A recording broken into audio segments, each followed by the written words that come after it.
বিএনপির ভারপ্রাপ্ত চেয়ারম্যান তারেক রহমানের আগমনের বিষয়ে বিস্তারিত জানাতে গুলশানে দলের চেয়ারপারসনের কার্যালয়ে সংবাদ সম্মেলনের আয়োজন করে বিএনপি। সমস্ত বিষয়ে দেশবাসীর সহযোগিতা, আপনাদের সহযোগিতা কামনা করছি।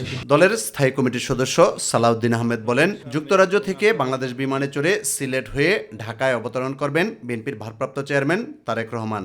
তিনি বাংলাদেশ বিমানের এক নিয়মিত ফ্লাইটে বেলা 11:50 ঢাকায় অবতরণ করবেন ইনশাআল্লাহ। জনদুর্ভোগ পরিহার করতে তিনি সরকারি ছুটির দিনকে তার প্রত্যাবর্তনের দিন হিসেবে নির্ধারণ করেছেন।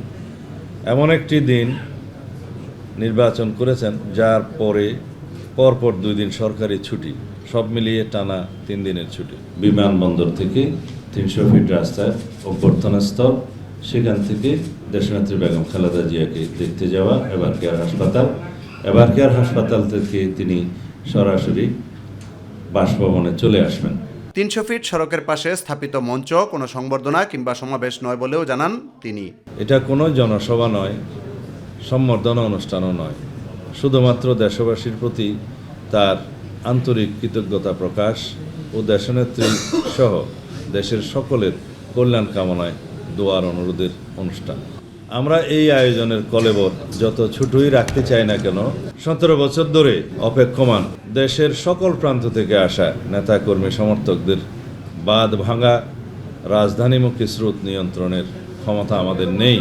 সালাউদ্দিন বলেন, বৃহস্পতিবার নিজ বাসভবনে রাত্রি যাপনের পর 26 ও 27 ডিসেম্বর বিভিন্ন কাজে ব্যস্ত থাকবেন বিএনপির ভারপ্রাপ্ত চেয়ারম্যান তারেক রহমান। 26 তারিখ শুক্রবার বাদ জুম্মা তিনি বাসভবন থেকে রওনা হয়ে প্রথমে শহীদ জিয়ার মাজার জিয়ারত করবেন এবং সেখান থেকে জাতীয় স্মৃতিসৌধে তিনি শ্রদ্ধা জ্ঞাপন করতে যাবেন। 27 তারিখে তিনি এনআইডি কার্ড এবং ভোটার হওয়ার সমস্ত কাজগুলো সেদিন করবেন। এরপরে শহীদ উসমান হাদির কবর জিয়ারত করবেন এবং যাওয়ার পথে তিনি পঙ্গু হাসপাতালে জুলাই অভ্যুত্থানের যে কর্মসূচি, পঙ্গু হাসপাতালে যাওয়া, তাদেরকে দেখতে যাওয়া সেটা, এবং এরপর আরেকটি অনুষ্ঠান হবে, সেটা এখনো আমরা বিস্তারিত ঠিক করিনি, আপনাদেরকে যথাসময়ে জানাবো।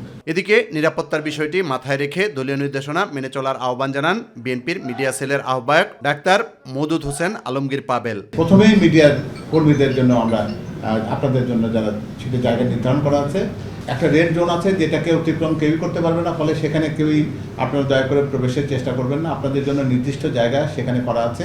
সিলেট ওসমানী আন্তর্জাতিক বিমানবন্দরে বিশ্রামের জন্য বিমান অবতরণ করলেও সেখানে দলীয় নেতাকর্মীদের জড়ো না হওয়ার আহ্বান জানান দলের সিনিয়র যুগ্ম মহাসচিব রুহুল কবির রিজভী আহমেদ। যেখানেই লোকজন আমাদের দাঁড়াবে, জেলা থেকে লোকজন আসবে, তৃণমূল থেকে আসবে, তাদেরকে সুশৃঙ্খল রাখার জন্য তারা ব্যবস্থা নেবে, তাদেরকে সেইভাবে ইনস্ট্রাকশন দেওয়া আছে। ইউসুফ আলী, মাই টিভি, ঢাকা।